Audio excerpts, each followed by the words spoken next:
예, 오늘 말씀 초대교회 12사도 중에 이제 첫 순교자가 오늘 나오게 됩니다. 나오게 되는데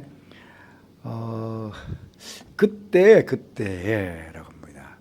그때는 여러 가지를 우리가 생각해 볼 수 있습니다. 지금 이방인, 그러니까 수리아 안디옥 교회가 이방인들 교회가 크게 이제 부흥을 했습니다. 대단했죠. 그런데 예루살렘 모교회, 첫 예루살렘 교회와 그 근동에는 지금 흉년이 들었습니다. 그 흉년이 들어서 어찌 보면 경제적으로 예루살렘 교회가 큰 위기를 맞이할 수 있었는데, 그때 바나바와 사울을 보내가지고 안디옥 교회가 부조금을 구해서 헌금하게 해서 그걸 가지고 지금 예루살렘 교회를 구제하는 그런 일이 있었습니다. 그때. 그러니까 문제가 교회는 교회적으로 지금 굉장히 역사가 지금 일어나고 있죠. 이방인 교회는 이방인 교회대로. 그런데 그 교회가 자기 교회만 아니고 지금 모교회인 예루살렘 교회가 어려움을 당하니까 헌금을 거두어서 선교하는, 예루살렘 교회를 돕는 이런 뭔가 아주 좋은 방향으로 지금 초대교회가 뭔가 활력이 있어져가는 그런 가운데입니다. 그러면 누가 가장 시기할까요? 마귀가 시기하겠죠. 그러니까 마귀가 함부로 그냥 내버려두지 않을 거라는 거죠. 그런데 이제는 마귀가 헤롯의 손을 들어가지고 교회를 핍박하게 하는 것입니다. 오늘 이제 말씀을 우리가 보면서 중요하게 한번 고민해 봐야 될 게 뭐냐면, 똑같은 제자입니다. 똑같은 제자인데 똑같이 지금 핍박을 받, 헤롯에게 핍박을 받는데 왜 보통 베드로, 야고보, 요한, 사복음서에 보면 베드로, 야고보, 요한 이렇게 세 사람을 항상 예수님께서, 그것도 가장 중요한 일을 하실 때는 12제자 중에 꼭 요 세 제자만 데리고 갔습니다. 그러니까 뭐 변화산에 올라갔을 때도 요 세 제자, 야이로의 딸, 죽은 딸을 살리실 때도 요 세 제자만 방으로 데리고 들어가서, 그 뭔가 요 세 제자가 할 수 있는 많은 일들을 그 예수님 돌아가신 이후에 성취하시고 나서 이제 이 땅에서 예수님의 뒤를 이어서 이 세자가 해야 될 일들이 굉장히 많겠다는 생각을 우리가 할 수 있지 않겠습니까? 그런데 금방 왜 야고보를 그냥 순교당하게 하셨을까 하는 것입니다. 아니 지금 같이 지금 기도하고 있잖아요. 그런데 베드로가 갇히니까 기도했다. 그러면 야고보가 갇혀서 막 죽일 위기에 놓였을 때 초대교회는 기도 안 했을까요? 그런데 어떻게 똑같은 두 제자인데, 그러면 하나님께서 편애하셔가지고 베드로만 더 사랑하고 야고보는 덜 사랑해서 그럴까요? 아니면 야고보가 큰 죄를 지었기 때문에 벌을 받아서 죽었을까요? 우리가 보통 하나님을 잘 믿고 또 신앙생활 잘하고 또 기도 열심히 하고 그러면 하나님께서 복을 주셔가지고 생명도 연장이 되고 죽을 병도 치유받고 이렇게 만사가 형통하고 잘 될 거라는 생각을 늘 하게 됩니다. 또 그렇게 되고요. 그런데 이제 막 초대교회가 부흥을 일으켜서 부흥을 하고 이미 12제자들을 통해 가지고 3년 동안 열심히 훈련시켰던 이 제자들이 이제 나가서 막 복음을 전하고 해야 될 그 시기에 왜 그냥 헤롯으로 하여금 죽임을 당하게 내버려 두시느냐. 아니 베드로는 천사를 보내가지고 구치를 주셨으면 야고보도 그렇게 천사를 보내가지고 얼마든지 구치를 주실 수 있지 않겠습니까?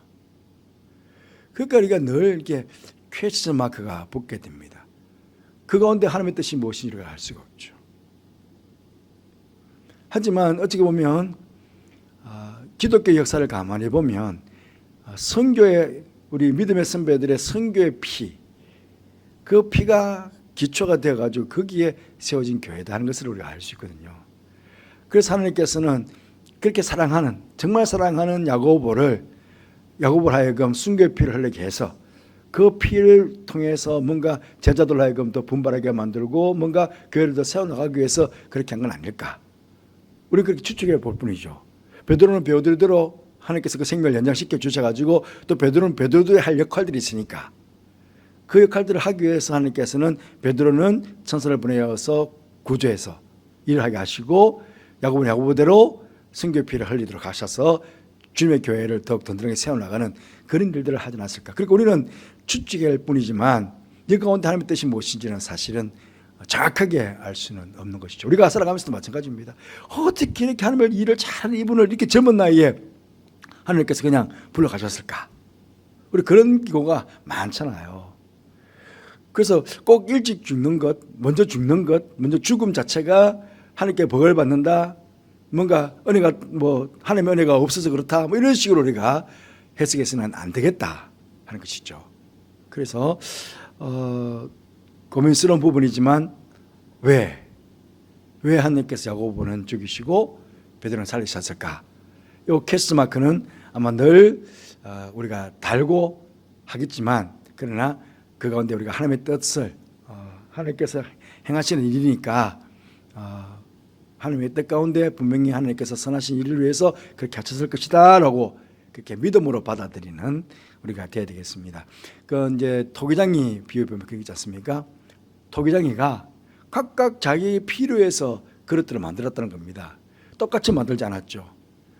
그래서 한 그릇은 계속해서 귀하게 석유, 한 그릇은 또 자기가 만드는 귀한 그릇이지만 그것은 깨뜨려서 뭔가 또 다른 일들을 행하려고 그렇게 토기장이가 자기 뜻 가운데 만들었다. 그 조물주가 그렇게 했는데 비조물인 우리가 감히 뭘 어떻게 말하겠느냐. 그럴 수도 있지 않겠습니까? 어쨌든 이 자체를 하나님의 뜻 가운데 믿음으로 받아들였으면 좋겠습니다. 자, 그때 어쨌든 막 교회가 부흥하려는 그때 마귀가 헤롯의 손을 이용해 가지고 교회 중에 몇 사람을 해하려고 했습니다. 이 헤롯은 누구냐? 전부 다 한번 성경을 했지만은 잘 안 보이시죠? 그냥 제가 동그라미 치면서 말씀을 드릴게요. 요 헤롯, 죄송합니다.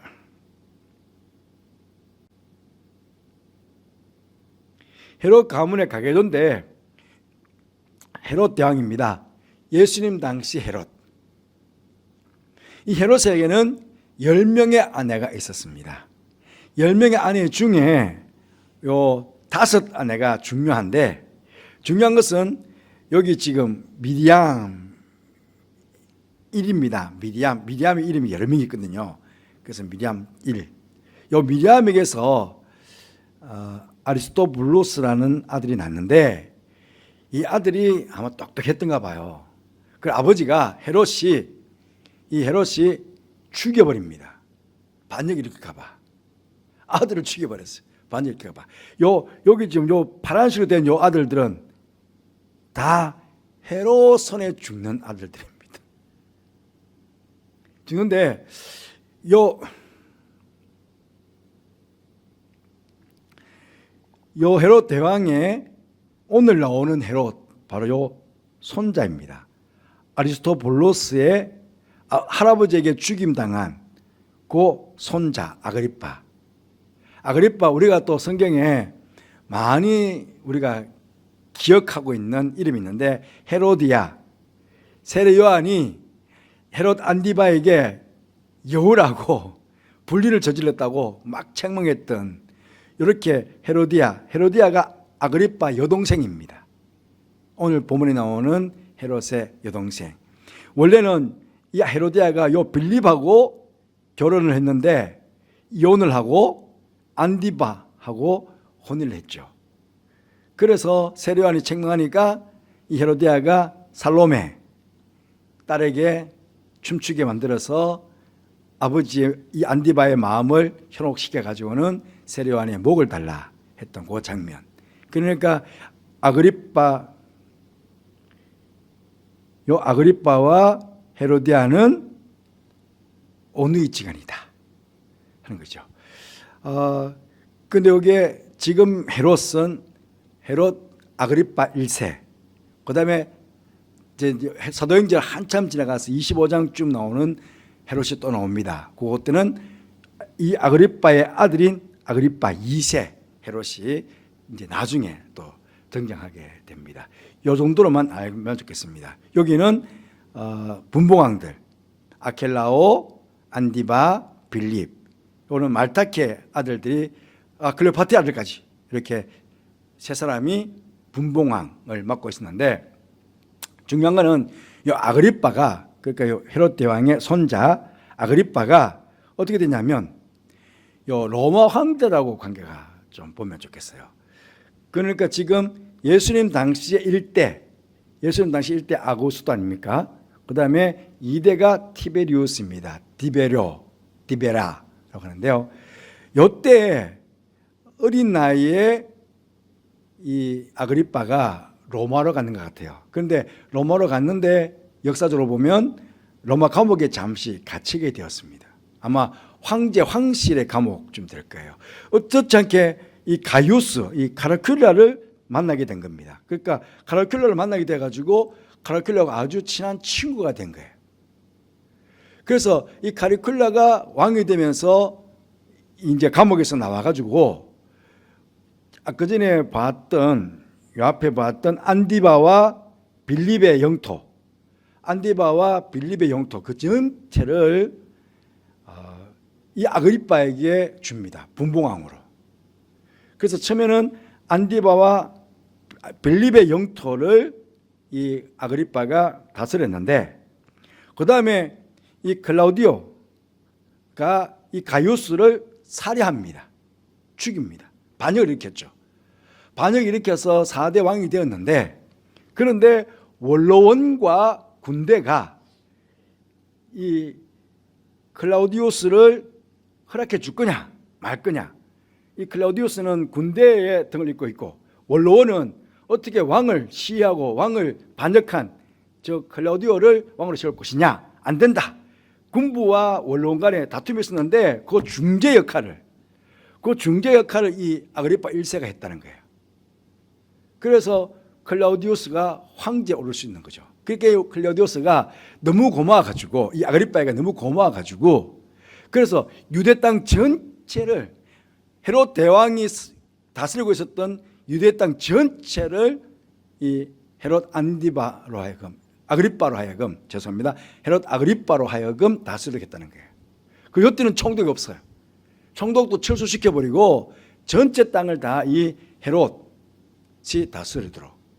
그러니까 로마가 없으니까 로마 군사들도 없고 어찌 보면 총독이 없으니까 로마 군사 있지만은 총독이 없으니까 그러니까 헤롯이 정권을 가지고 통치하는 거죠.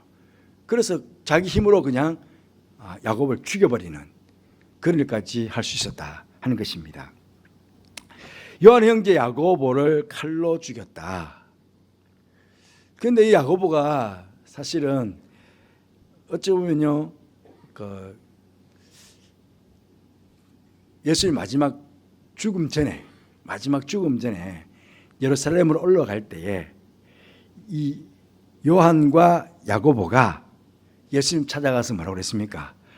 예수님, 당신께서 왕좌에 딱 올라가시면 우리 두 사람을 예수님 좌우에 세워주십시오. 그렇게 요구를 합니다. 또 다른 성경에는 요한과 야고보의 엄마가 했다라고 하기도 하고 어쨌든 야고보와 요한 두 형제가 예수님 좌우편에 우리가 있게 해주십시오. 왜? 늘 세 사람이 같이 다녔으니까 베드로, 야고보, 요한 늘 세 사람이 같이 다녔으니까 뭐 베드로 빼고 두 형제가 어쨌든 욕심 부려서 이기적으로 자기 두 개가 한 자리씩 차지하자 뭐 이렇게 했겠죠. 그때 예수님께서 뭐라고 말했냐면 너희는 너희가 구하는 것을 알지 못하는도다. 내가 마시는 잔을 내가 마실 수 있으며 내가 받는 세례를 내가 받을 수 있겠느냐. 너희 죽을 수 있냐. 나는 지금 고난의 잔을 받기 위해서 내가 올라가는데 할 수 있겠느냐고 그렇게 물었습니다. 그때 그들이 말할 때 할 수 있나이다 그랬어요. 그래서 예수님께서 너희가 내가 마시는 잔을 마시며 내가 받는 세례를 받으려니와 그러니까 아마 이 예수님의 예언대로 자기들이 또 그렇게 하겠다 그랬고 야고보도 할 수 있습니다. 저도 예수님처럼 죽겠습니다. 그거 아닙니까? 그래서 아마 예언대로 야고보가 제일 먼저 순교당한 게 아닌가. 그렇게 성경학자들이 해석할 수 있습니다. 12제자 중에 제일 먼저 야고보가 순교를 당하고 제일 마지막 사도 요한은 제일 마지막에 순교를 당했죠. 제일 첫과 제일 마지막 순교는 이 두 형제가 그렇게 당하게 되었다 하는 것을 알 수 있는데 어쨌든 말의 씨가 되었다. 제가 하겠습니다. 그래서 하나님께서요 그런 말씀 많이 하세요. 내 귀에 들린 대로 내가 하겠다. 내 귀에 들린 그래 알겠다. 내 귀에 들린 대로 내가 하겠다. 그러니까 우리가 말 한마디 하는 것도 굉장히 조심했어야 된다는 것들을 또 이 사건을 통해서도 한번 깨달아지게 됩니다. 유대인들이 이 일을 보고 기뻐하는 것을 이 헤롯이 본 거예요. 헤롯은 많은 형제들 중에 이 헤롯 아그리빠는 많은 형제들 중에 그나마 유대인들 보기에는 좀 적통의 같습니다. 아까 엄마가 미리암이라고 그랬잖아요. 이 미리암이 마카비아 혁명을 일으켰을 때에 그때 하스몬 왕조가 생겼는데 그 하스몬 왕조의 공주인 거예요. 그렇죠 보면 지금 헤롯 가문 자체가 에돔 족속이잖아요. 에돔 족속인데 유일하게 에돔 족속인데도 불구하고 그 어머니는 유대인이었다. 유대인. 그래서 유대인들은 이제 모계사입니다. 엄마를 따라가요. 엄마를. 그러니까 유대인들이 무언중에 이 아그리빠를 좋아한 거예요. 왜? 엄마가 유대인이니까. 그 좋아했는데 그러다 보니까 유대인의 환심을 사기 위해서 친유대교 정책을 아그리빠는 계속 펴니다. 그래서 이 야고보를 죽인 이유도 유대인들에게 호감을 얻기 위해서.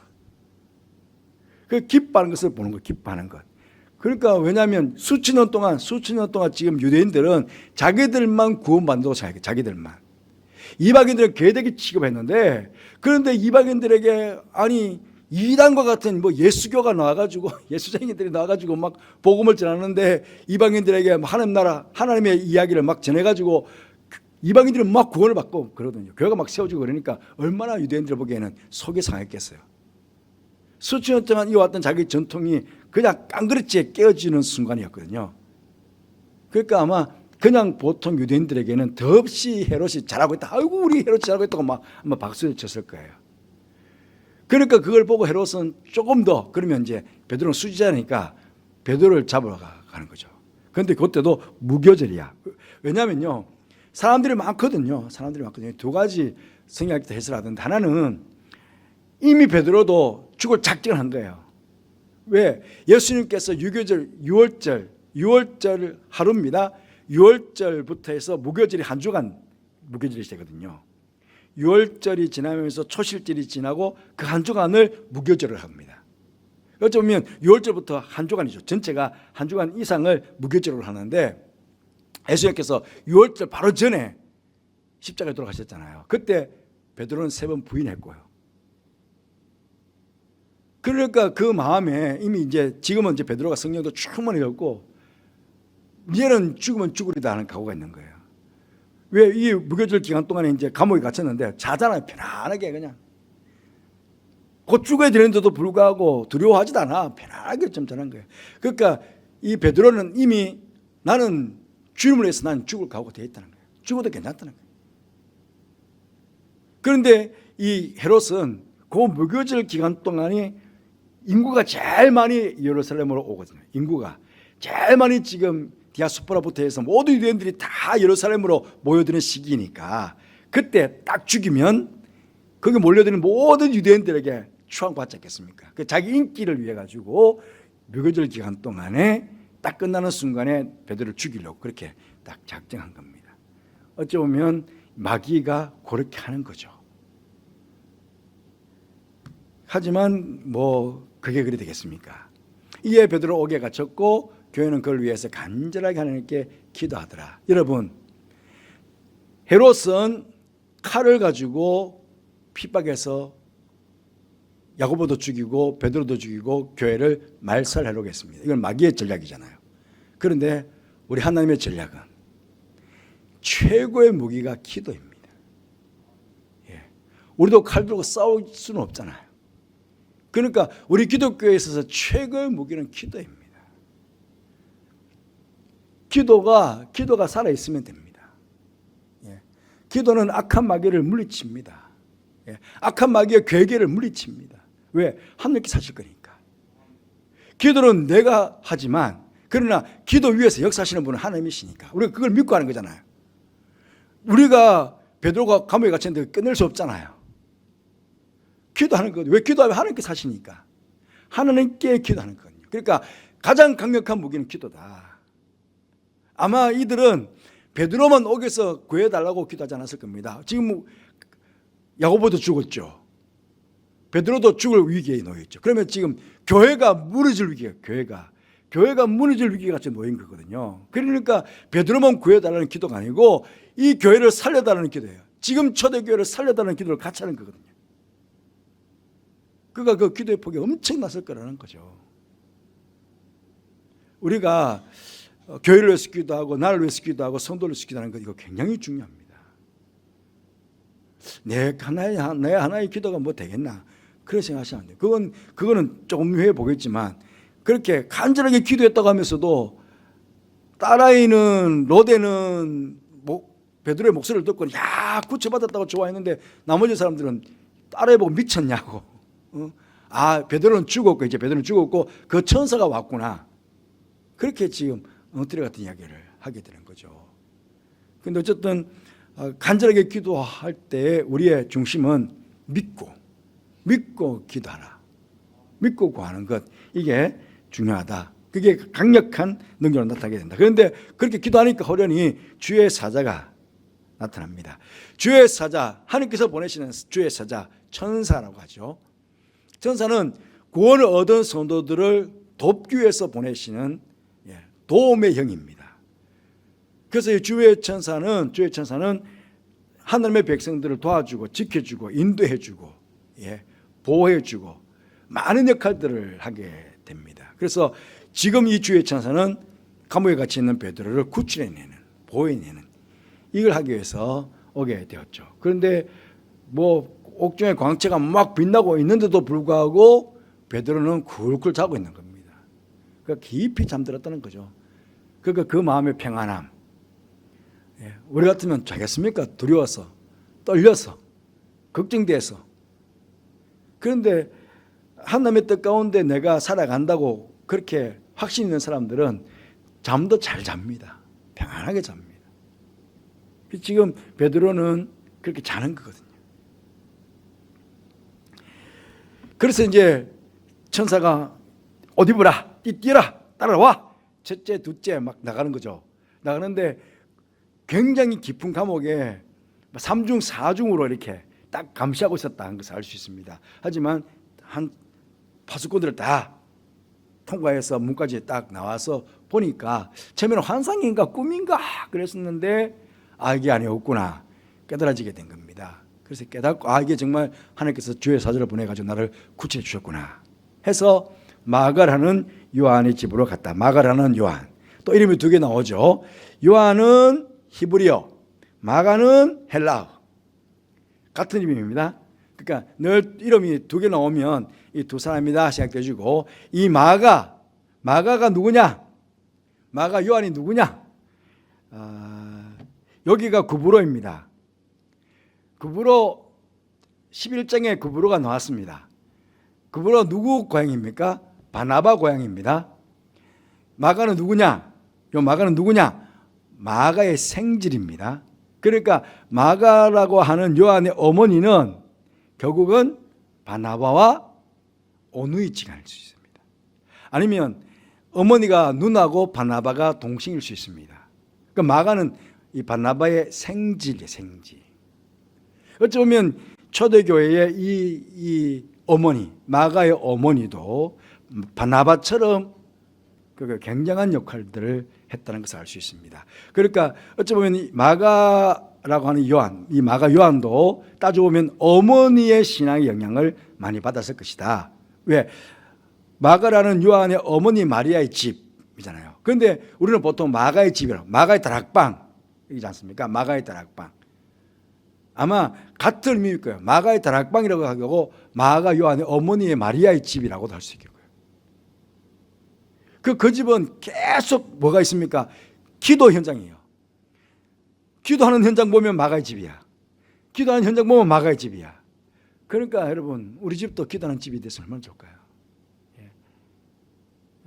우리 성도들이 함께 모여서 기도할 때 우리 집은 기도하는 집.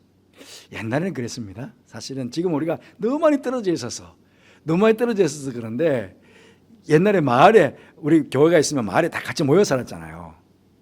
그래서 이제 구역을 나누면 어쨌든 구역 나누더라도 한 집에 그냥 다 뭐 시도 때도 없이 자주 모여요. 모여서 막 열심히 찬양하고 기도하고 저희 집도 그랬던 기억이 있거든요. 그러니까 어쨌든 우리 집은 기도하는 집. 그 여러분 늘 그 마음을 그렇게 가지고 있습니다. 우리 가족들이 기도하는 집. 어쨌든 오시는 사람들마다 우리 집은 기도하는 집.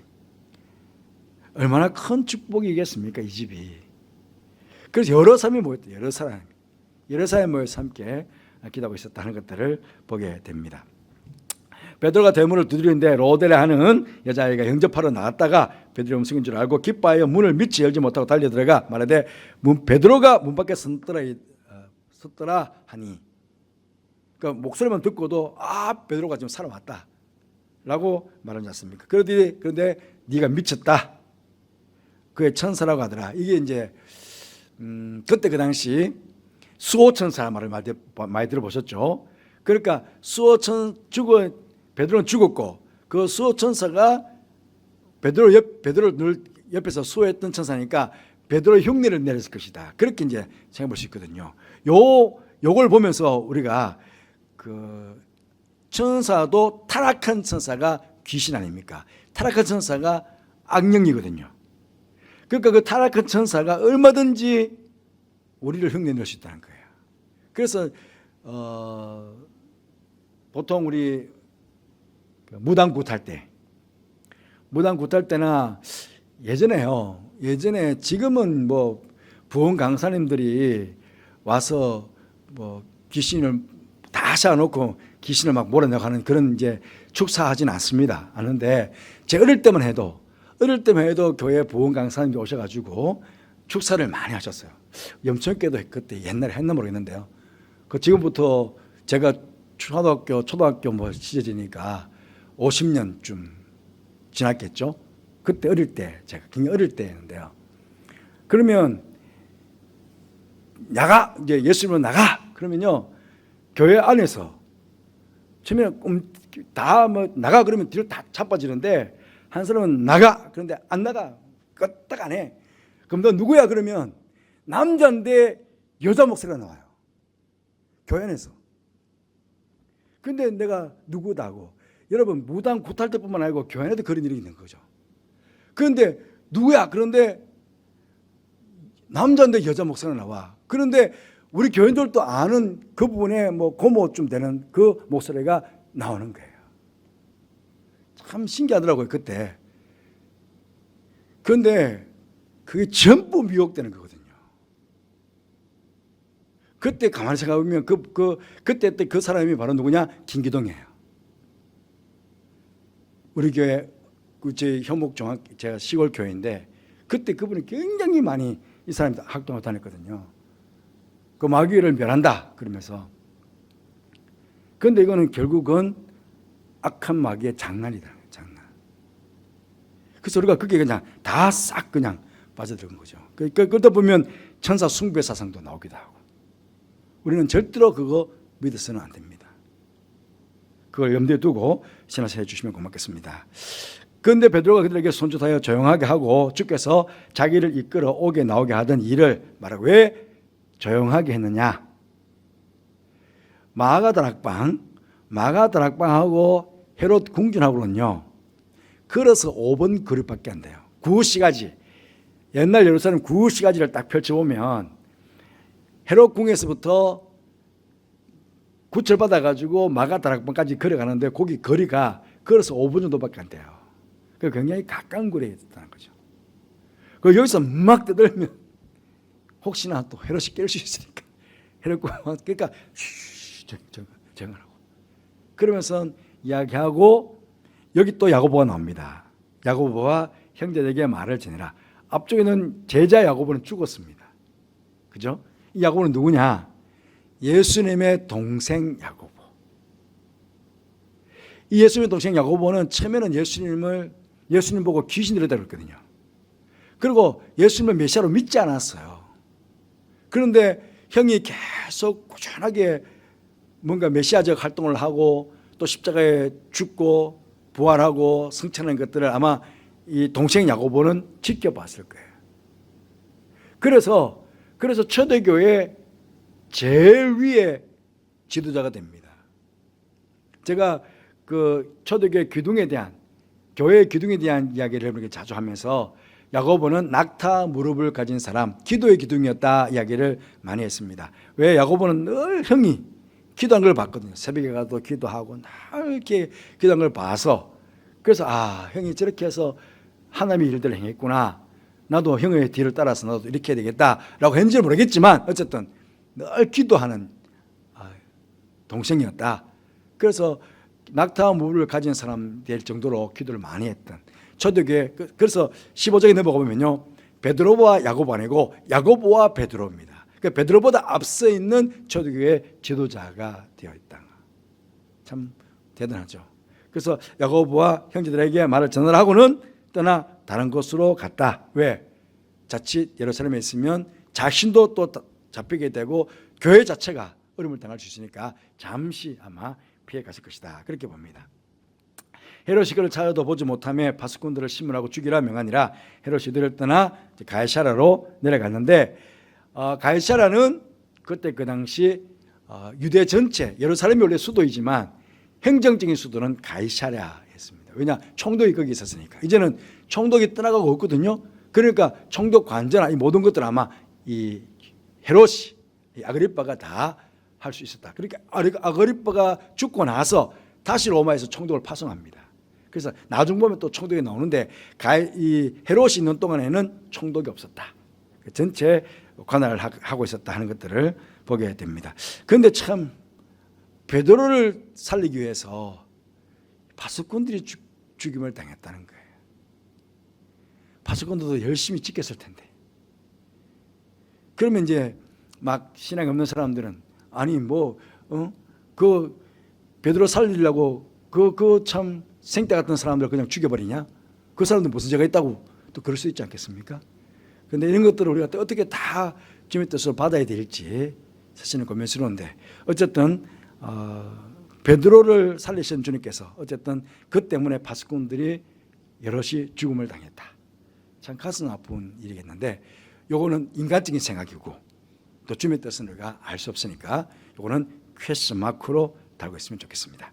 그리고 이제 헤롯이 두루와 시돈 사람들을 이야기를 합니다. 노여워했는데 그들이 지방이 왕국에서 나는 양식을 먹는 까닭이다. 그래서 이거 지도를 보면요, 여기가 가이사라예요. 왜?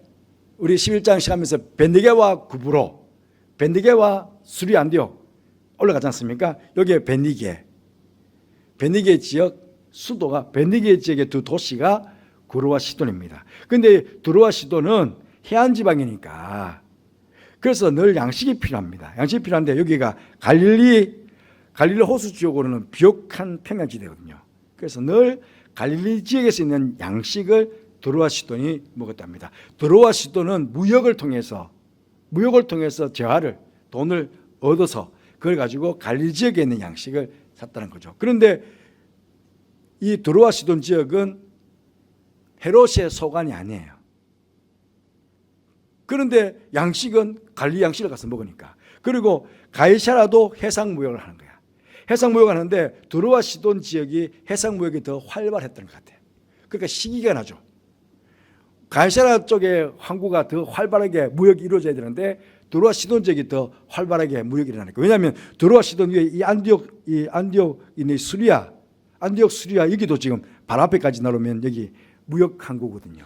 그러니까 북쪽에 있는 항구 지역이 더 활발해지니까 아마 거기에 대해서 시기가 나서 그런 것 같은데, 어쨌든 그러니까 이제 두루 사람들이 침소 맡은 신하에게 와서 좀 화친 몇 개 좀 왕에게 좀 말씀 좀 잘해주세요 하는 그런 상태에 있을 때에 헤롯이 한 날을 택했는데 왕복을 입고 단상에 올라갔는데, 백성들이, 이 백성은요 물론 유대인들도 되겠지만 아마 두루와 시돈 지역의 사람들이 아마 그때 와가지고 당신 대단합니다, 아마 신의 소리요 사람의 소리가 아닙니다, 그렇게 했지 않았을까. 여기도 주의 사자가 나오죠. 그런데 이 주의 사자는 벌을 주는, 아까 전에는 주의 사자는 당신의 백성을 구출해내는 백성이었고, 이 주의 사자는 하나님을 대적하는 자를 치는 그런 사역을 하는 것을 보게 됩니다. 근데 여기 보면요, 여기가 가이사랴 위에서 찍은 항공 사진이에요. 여기가 말들 왜 경주 마차 경주하는 그 큰 끝이고요. 여기가 이제 원형으로 되어 있는 여기 자주 보면 많이 보지 않습니까? 지중해가 서쪽이에요. 지중해가 서쪽이고, 그러니까 이제 지중해 쪽 보도록 관중석이 지중해 쪽 보도록 딱 돼 있잖아요. 지중해 쪽 보도록. 여기서 이제 단상에 서서 단상에 딱 서가지고 이제 사람들을 보고 이야기하는데, 왜 이렇게 했냐면요,